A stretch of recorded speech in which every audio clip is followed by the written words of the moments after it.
do Espírito Santo de Deus que está em nós, nós que somos templo do Espírito Santo de Deus, Espírito Santo de Deus que habita em nós, que você possa ir pedindo para o Espírito Santo de Deus ir preparando o seu coração para essa palavra que será partilhada, que o Espírito Santo de Deus vai preparando o nosso coração, a nossa pregação, para que essa palavra, nós que falamos aqui no início, que ela frutifique, que ela nos encoraje.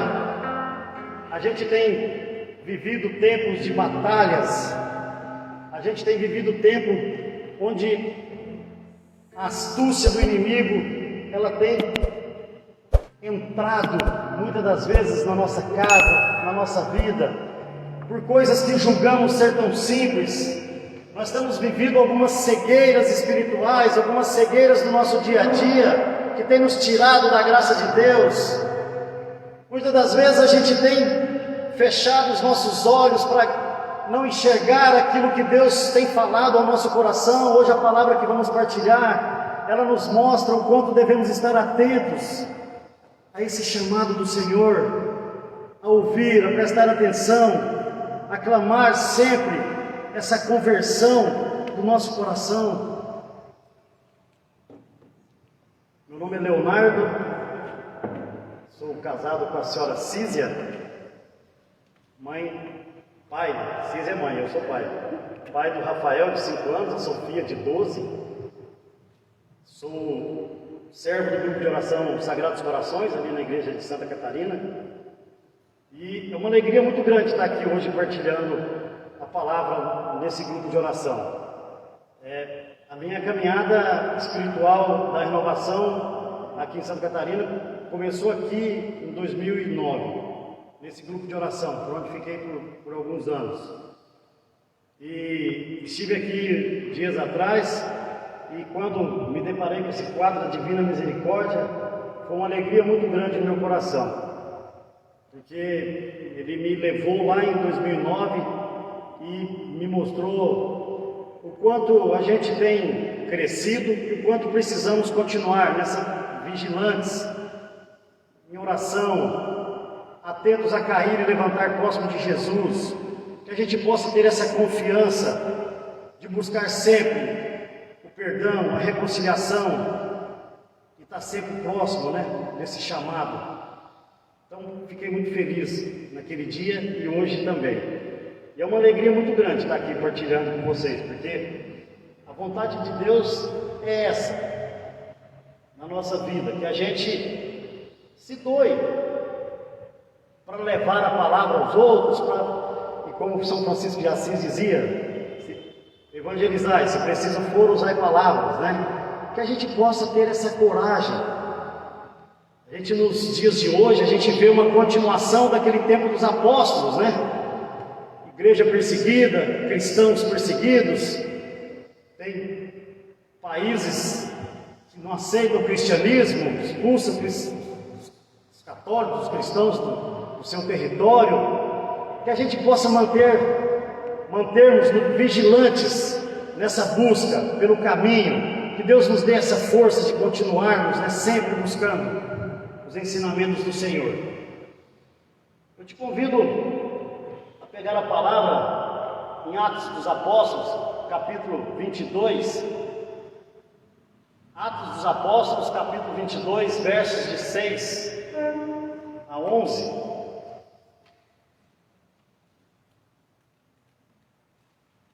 Atos dos Apóstolos, capítulo 22, versos de 6 a 11.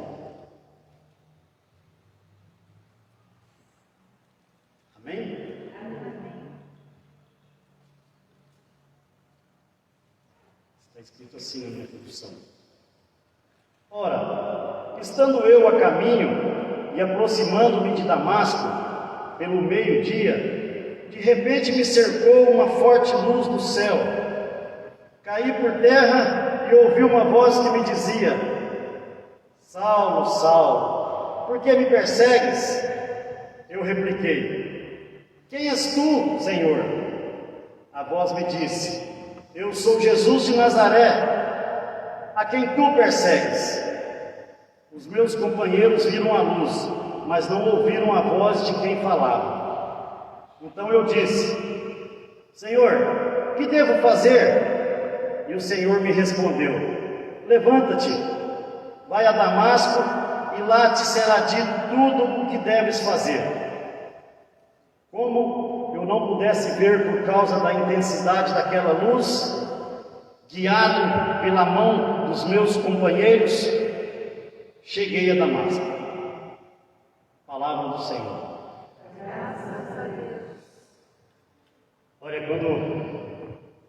quando me foi passado esse direcionamento, eu falava: meu Deus, palavra tão rica, palavra tão conhecida, que maravilha de poder partilhar. E eu pedi: Senhor, me dá um direcionamento novo de tudo aquilo que eu já entendi dessa palavra ao longo desses anos de caminhada. E aí o Senhor me colocava no coração, essa é a história de Saulo, que nós todos conhecemos.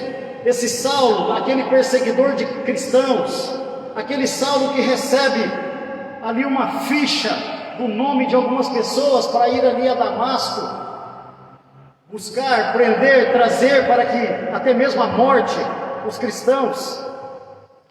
Aquele Saulo que conhecia a palavra de Deus, um judeu, ele vem se declarar. E aí, naquele momento, ele se depara com essa luz. A palavra diz cai, né? A igreja até diz que cai do cavalo, né? Porque andava nessas distâncias naquela época, provavelmente estava a cavalo, mas ele cai por terra, por chão. E o que me chama muita atenção é que quando Paulo ouve essa voz, tem essa luz, ouve essa voz, eu acho que da queda de Paulo, ele já se converte e já tem uma moção nova no coração, porque Paulo diz, logo depois que ele cai, ele diz, quando ouve essa voz, ele cai por terra e ouve uma voz que dizia: Saulo, Saulo, por que me persegues? Eu repliquei: quem és tu, Senhor? Então me chamava a atenção esse Senhor, Paulo, que cai diante da luz e reconhece: quem és tu, Senhor? E naquele momento, Paulo começa a viver esse processo de conversão no coração. Paulo começa a viver aquele chamado, aquele propósito que Deus tem, esse Jesus misericordioso. E aí Jesus se revela para ele, e ele diz: o que eu faço? E aí Jesus diz: vá a Damasco, que faça tudo que eu digo. Até me remeteu quando Maria nas bodas de Caná, né? Fazei tudo que ele diz. Paulo diz: eu repliquei: quem és tu, Senhor? A voz me disse: eu sou Jesus de Nazaré, aquele a quem tu persegues. Os meus companheiros viram a luz, mas não ouviram a voz de quem falava. Então eu disse: Senhor, que devo fazer? E o Senhor me respondeu: levante-se, vá a Damasco, e lá te será dito tudo o que deves fazer. E Paulo foi levado pelos companheiros. E a gente vê alguns relatos, né, tanto na Atos dos Apóstolos quanto nas cartas de Paulo, essa citação de companheiros, provavelmente aquela conversão de Paulo, ali em Atos 9, que relata esse mesmo trecho da história, mostra Paulo que ficou atormentado, trêmulo, provavelmente com medo. Aqueles companheiros que pela conversão, por esse fato de Paulo, provavelmente também foram curados. Paulo ficou 3 dias, e aí quando o profeta Ananias vai e proclama sobre ele essa cura, eu imagino que as pessoas que estavam acompanhando Saulo até essa perseguição, sente também essa presença do Senhor e se converte, porque depois a gente vê que Paulo e os companheiros saem em missão. Meus irmãos, minhas irmãs, o Senhor me colocava forte no coração, que muitas vezes a gente tem vivido esse encontro com a luz que é Cristo no nosso dia, e não temos prestado atenção. Eu vou ter que sair dessa cama um pouquinho, porque senão minhas pernas não param aqui. Muitas das vezes o Senhor tem falado no nosso coração e a gente não tem prestado atenção, a gente não tem ouvido. Muitas das vezes essa luz tem aparecido diante da nossa correria. Paulo não estava em um momento extraordinário, Paulo estava no momento cotidiano, Paulo estava executando o trabalho que ele já executava há tempo, provavelmente. Ir lá buscar cristãos, tinha uma lista ali, vai lá, busca o Leonardo, vamos dar um corretivo nele aqui para que ele não pare de falar desse tal de Jesus Cristo. Paulo não estava vivendo um momento extraordinário, era um trabalho cotidiano. Quantas vezes nós, no nosso dia a dia, no nosso trabalho cotidiano, a gente às vezes tem aparecido essa luz, a gente tem ficado cego e não tem prestado atenção que é Jesus que está falando com a gente não ouve. Aqueles que estavam com Paulo não ouviram. Não viram a luz e não ouviram. Lá em Atos 9 diz que eles ouviram, mas não entenderam. Mas meu irmão, minha irmã, o Senhor tem falado ao nosso coração e às vezes a gente não tem tido oportunidade, dado tempo para ouvir qual é o processo de conversão que precisamos viver. Jesus vem dizer para Paulo: Saulo, vai lá em Damasco, lá vou te falar o que vai acontecer contigo. O Senhor tem falado: Leonardo, me escuta, rapaz, vai ali, faz isso. Mas o Leonardo não para, é muita correria, muito trabalho, a gente tem sido atropelados. Meu irmão, o Senhor colocava forte no meu coração, minha irmã, que precisamos dar esse tempo para Jesus.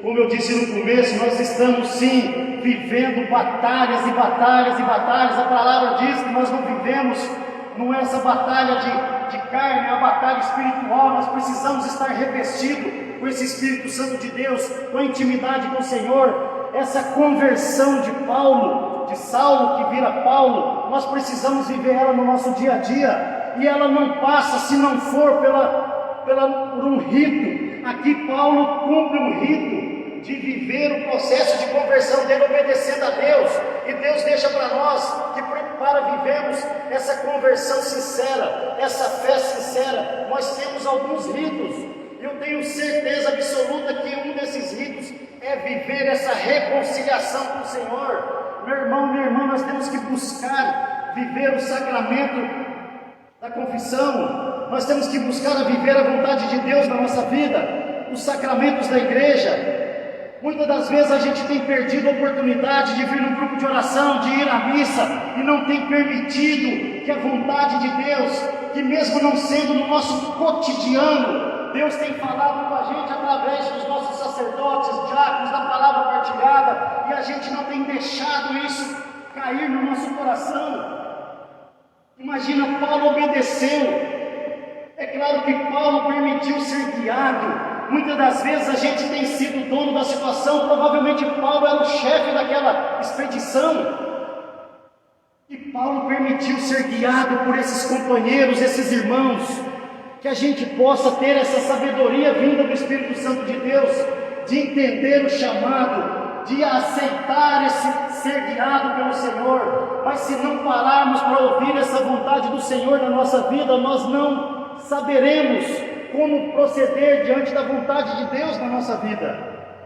E Deus me colocava no coração para viver essa fé, essa conversão.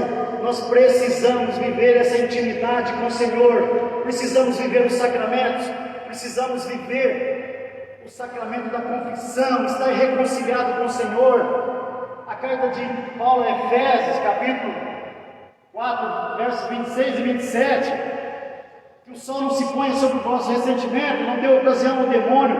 A gente muitas das vezes tem permitido ressentimento, tem permitido barreiras, muralhas. A gente vê esse santuário cheio no cerco de Jericó, é gente por todo lado que vive intensamente a oração, que quer derrubar essas muralhas, mas talvez a gente tenha vivido para derrubar as muralhas físicas e não tem permitido derrubar essas escamas, como foi nos olhos de Paulo, que Paulo renasce e Paulo depois vive, talvez ele que era uma autoridade que sofria menos, sofre perseguição, é uma pessoa que quer ser, que quando é presa, que sofre toda a humilhação, mas está ali exortando, cumprindo a missão, o chamado que Deus o fez.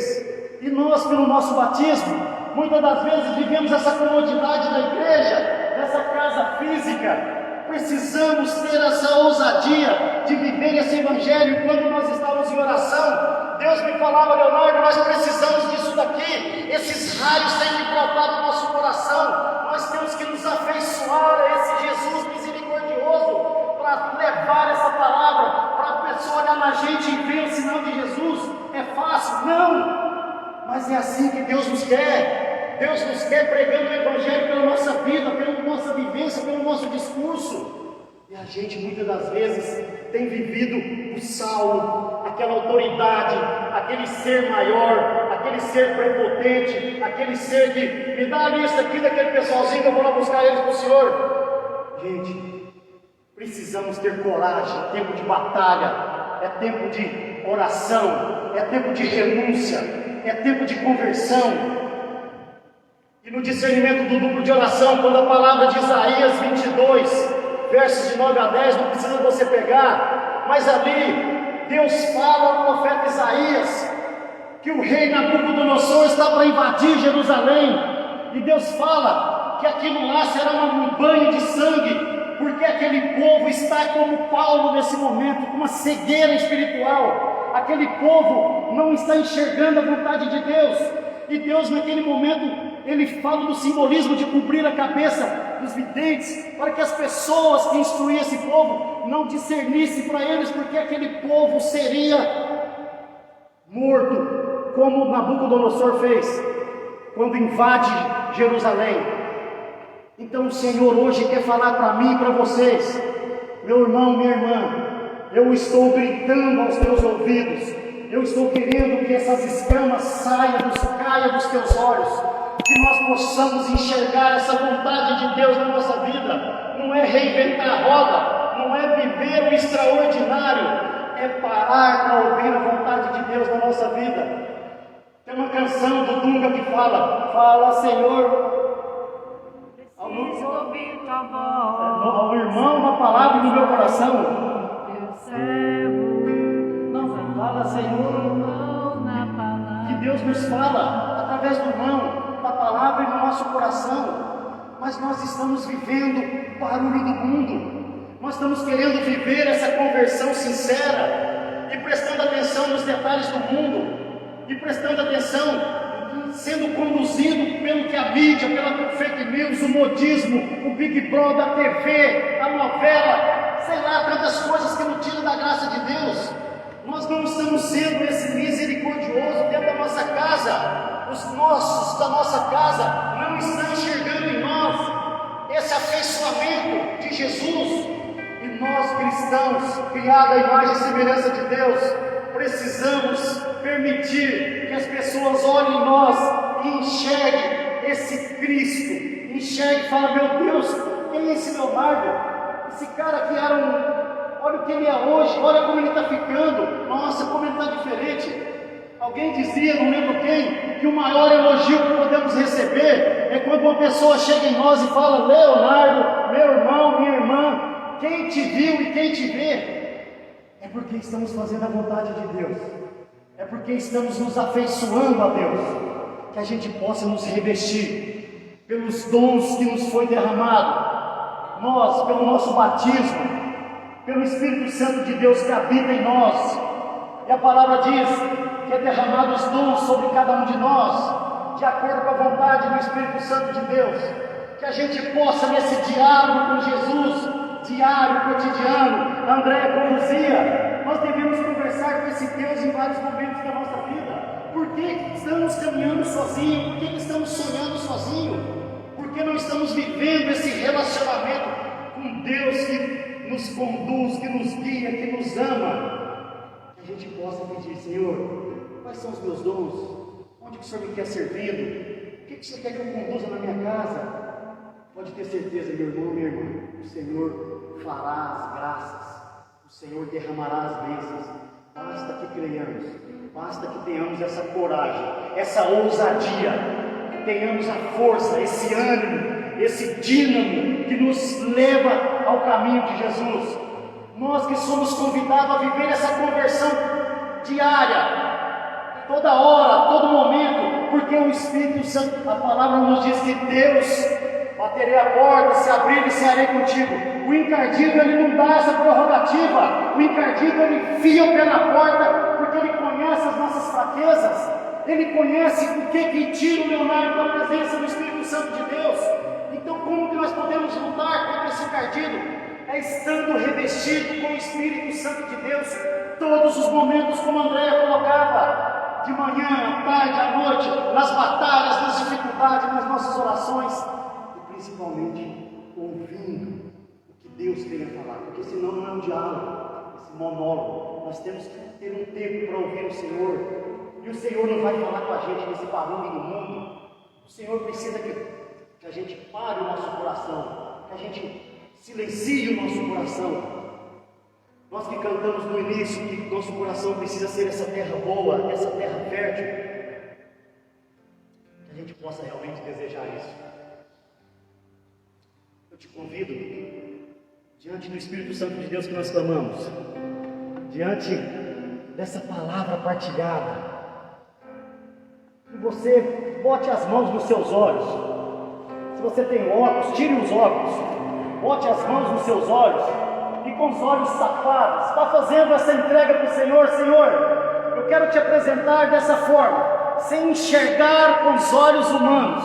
Eu quero te apresentar, Senhor, as minhas necessidades. Eu não sei o que te trouxe aqui nessa noite, eu não sei o que você tem apresentado ao coração de Jesus, eu não sei quem são as pessoas que você tem apresentado ao coração de Jesus, mas com esse não enxergar dos olhos físicos, você enxergue a salvação dessa pessoa, você enxergue a cura, você enxergue a solução desses problemas.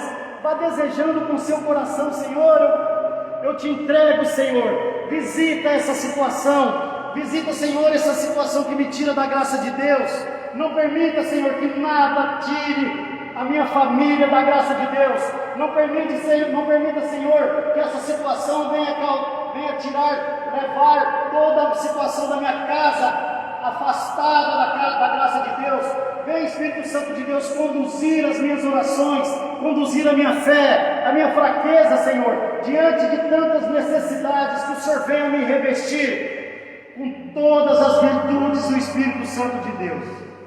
E que nós, quando tirarmos a mão dos nossos olhos, que nós possamos ter essa coragem, essa ousadia e a confiança, esse ânimo de viver essa intimidade com o Senhor, de tomar posse da graça de Deus na nossa vida. E nessa canção que o meu irmão vai cantando, você possa continuar nessa oração e ir tomando posse, ir te apresentando, ir agradecendo, ir desejando ser esse profeta, como Paulo, pela conversão a Jesus, converteu muitas pessoas. Como Paulo se coloca nesse caminhar, que nós possamos também, pela conversão do nosso coração, ser esse profeta, de levar a palavra, de levar amor, de levar o conforto a outras pessoas, a nossa casa, a pessoas que se encontrarão com a gente.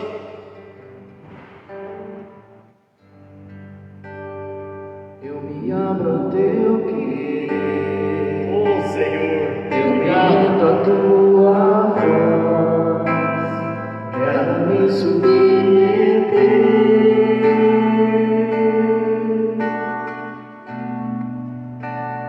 quero conhecer teus planos. Obrigado, Pai. Nós cremos, Senhor, na tua presença. Os passos que eu dei sem você só me fizeram fracassar. O quanto que eu já chorei,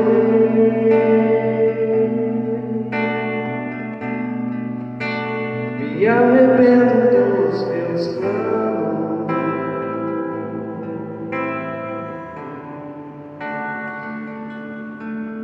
Sem ti eu nada posso fazer.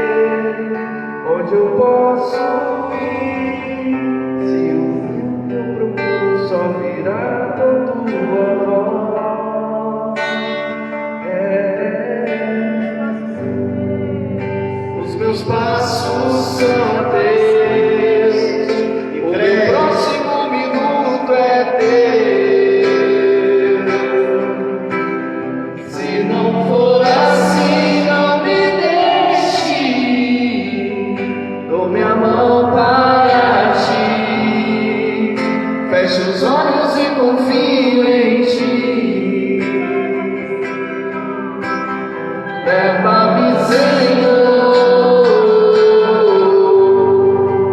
os meus passos são teus, o meu próximo minuto é teu. Se não for assim, não me deixe, dou minha mão para ti, fecho os olhos e confio em ti. Leva-me, Senhor. Ficando de pé, que nós possamos selar em nós essa palavra. Obrigado, Senhor.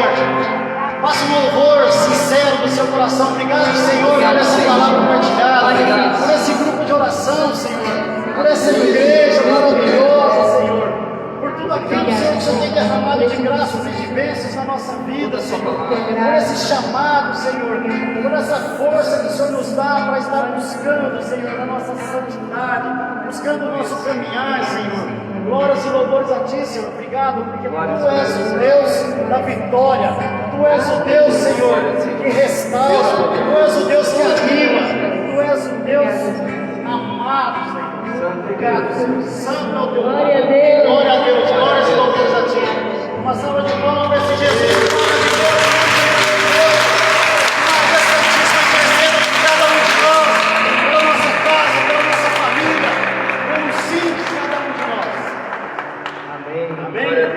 Amém.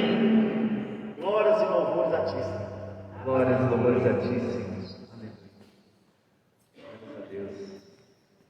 Eu vou voltar aqui para dar tempo, porque eu preciso dar o meu testemunho, mas não vai ser hoje não, vai ficar para outro dia. Deus me colocou forte no coração para contar para vocês um dia a minha história. Não, é que eu estourei. Não é testemunho não é testemunho de vida, é contar. O Senhor me colocava no coração que quando eu falei, gente, assuma seus dons, pode sentar, aquilo que o Senhor tem colocado no seu coração, pelo Espírito Santo de Deus, pelo nosso batismo, a palavra diz que vivamos, que temos esses dons a serviço dos outros. Eu, quando nasci ali no Triângulo Mineiro, sou lá de Iturama, Minas Gerais, bem no interior, nasci talvez inserido nas duas pobrezas mais difíceis, que é a pobreza financeira e a pobreza cultural, numa família já grande e com muita dificuldade financeira. Papai e mamãe teve a primeira filha, que faleceu com 2 anos de idade ali, com o uso de algum medicamento, uma injeção, acho que penicilina, alguma coisa, e depois eles tiveram mais 4 filhos. E quando foi para ter o 5º, a mamãe já tinha 4, passaram ali 4 anos para ter o 5º filho. Nós somos trigêmeos, eu e 2 meninas. Imagina, uma família que já tinha 4 trigêmeos, e como naquela época, 44 anos lá na roça, né, difícil, não tinha pré-natal, não tinha nada disso. Então, nasceu uma irmã minha lá na roça mesmo, de parteiro. Eu sou de 10 de fevereiro, ela nasceu dia 9 de fevereiro. Eu e a outra irmã fomos nascer na cidade depois, em outra cidade, estrada de barro, né? Fevereiro lá, muita chuva. No dia seguinte, e aí a mamãe foi para lá, né, para ter a gente. Chegou lá no hospital, tinha mais 2, nasceu minha irmã, depois nasceu eu, e deixaram minha irmã para trás, não sei porquê. Aí levaram ela depois. Mas por que estou comentando isso com vocês, partilhando? Meu irmão, minha irmã, se nos colocarmos na presença do Senhor, eu que já humanamente nasci predestinado a estar lá na roça, trabalhando de vaqueiro, na lavoura, que não é menos do que ninguém, não é profissão menor do que nenhuma, mas Deus tinha um propósito que às vezes a gente não para ouvir o Senhor. e sem planejamento nenhum. Meu pai muito simples, está lá ainda meu pai com 80 anos, mamãe com 78, dois jovens, mas pessoas muito simples, muito carentes, nunca instruiu sobre drogas, sexo, escola, vida. E quis Deus que eu passasse na universidade do estado de Minas, lá em Tuiutaba, 300 quilômetros da minha cidade. Mas uma pessoa que não tem dinheiro para comprar um sapato onde mora, vai estudar fora como? Deus providenciou tudo. Fui para lá, morei em República, sofri, chorei demais, mas nunca abandonei o terço naqueles momentos difíceis. No primeiro ano de engenharia, de 80 alunos, de 80 vagas, eu passei em 78º. No primeiro ano de engenharia, eu era o pior aluno da sala. Eu passei aquele primeiro verão inteiro estudando. Eu peguei recuperação, nem sei como chamava aquilo, umas 6 matérias. Era o pior aluno que tinha, mas não lembro como se fosse hoje. Uma dificuldade financeira, não tinha dinheiro para comprar um pão todo dia. Comia frutas que achava no caminho da faculdade até a casa simples que a gente morava. Mas na casa que eu morava tinha um abacateiro, lá um pé de abacate. Me recordo de todos os dias pegar uma cadeira e botar lá embaixo. A gente morava com outros rapazes e eles não sabiam nem o que aquilo significava. Eu rezava o terço todo dia e eu só pedia para Nossa Senhora interceder a Deus para que eu conseguisse chegar a algum lugar, porque eu sabia que lá em casa papai e mamãe também passavam fome. Fome não passava, como eu também não passei, mas passava vontade de comer. Quantas vezes eu tive vontade de comer um pão e não tinha? Quantas refeições seguidas de jantar que eu comia arroz e mortadela frita? E eu sabia que lá em casa, papai e mamãe viviam essa mesma dificuldade. Mas eu sempre orei a Deus e acreditei. E no meio da faculdade, onde tinha tudo para dar errado, droga, sexo, tudo desregrado, Deus me faz encontrar essa igreja maravilhosa, onde um dia Deus quis que eu caísse num grupo de oração. E eu lembro como se fosse hoje, esse pregador, o Robson, trabalhava no Magazine Luiza de Tuiutaba. Eu estou falando de 1997.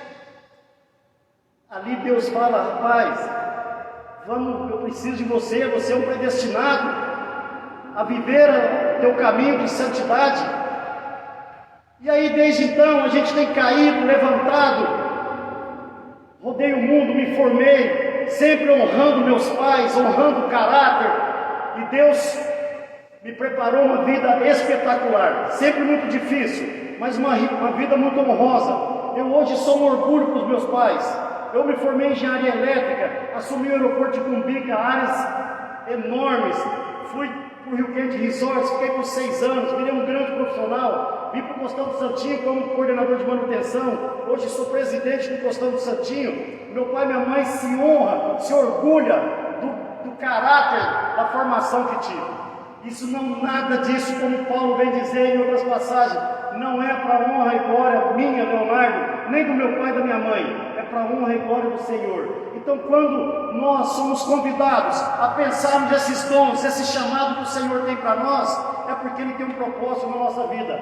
E pelo meu caminhar junto à igreja, da Cise, minha esposa, a minha família inteira, a família dela, nós que fomos zombados, nós que não fomos aceitos com essa fé verdadeira, essa fé forte, por anos a gente foi mal vistos em casa, a gente sempre foi muito unidos, mas éramos debochados. Hoje, para a honra e glória do Senhor, a minha casa e a casa dela, nossas famílias hoje vivem a espiritualidade da Igreja Católica para a honra e glória do Senhor, pelo nosso testemunho. Obrigado. E a gente tem que se alegrar sempre em estar na presença do Senhor, com os irmãos, onde quer que a gente esteja. Que a gente seja essa luz, né? Amém. Agora, já que eu estourei tudo, agora eu entrego. Obrigada,